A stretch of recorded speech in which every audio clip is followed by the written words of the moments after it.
La ville de Metz aura bientôt son propre centre Pompidou.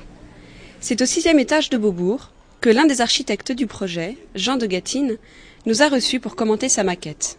Le bâtiment, il faut imaginer environ 11 000 mètres carrés qui sont abrités sous une grande membrane qui se développe à peu près sur 8500 mètres carrés. Et en dessous de cette membrane, qui forme comme une tente, se développent toutes les fonctions du musée.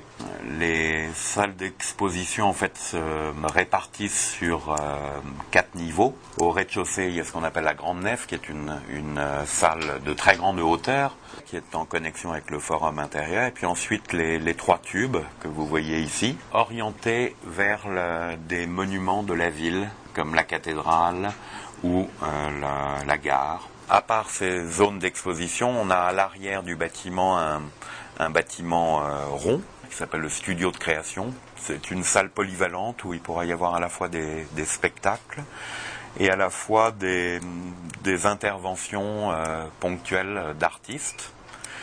Et on a également, toujours dans les espaces publics, un amphithéâtre. On a également, à partir de cette tour hexagonale, aménagé des petits balcons qui permettent d'avoir une vue sur les toitures des galeries.